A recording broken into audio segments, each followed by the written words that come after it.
Today I'm taking a look at the VEVOR Jackhammer. So something I like seeing about this one actually has those oval-shaped handles on it. So this is going to be a lot more comfortable to run for a long period of time. Comes with a dust mask, and it actually comes with extra brushes for the motor. We got some grease, and we've got our other handle. So it looks like that's going to attach with 4 screws when I was rattling. So here is our hardware. I do also appreciate this is a fairly rubbery texture on here. Got a couple gloves, got some eye protection, got our wrenches.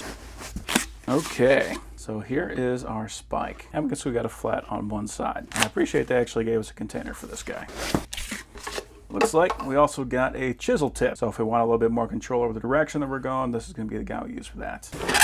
So that is a big heavy-duty jackhammer. So it looks like all these bolts are the same length, so we don't have to worry about which one we put in which hole.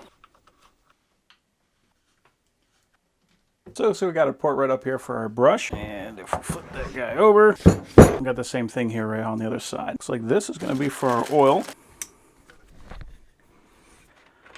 And it says to resupply the oil when the oil level drops to less than approximately 7/64. Now the interesting thing is that this would be a sight glass, this is not a sight glass. So you're just going to kind of have to keep an eye on it. It says that it comes with oil in it, so it can run for 60 hours before we have to refill it. I do not see any evidence of oil in here. Yeah, there is no oil in. And for the oil, they recommend Rotella number 40. So I'm going to be using Valvoline SAE 40. This should be the equivalent of what they recommended. Let's see, it is a fairly thick, syrupy oil. So on our head, we can see we got our hex right here, and we can see there's a little pin right here. If we grab this guy and we pull that up, then that pin moves out of the way. Then we can take our tip and drop that in there, making sure that the flat is facing the pin. And then lock that in. So here I got a couple of papers. It's not going to be quite as strong as a full-on concrete slab, but at least we'll be able to see this guy in action.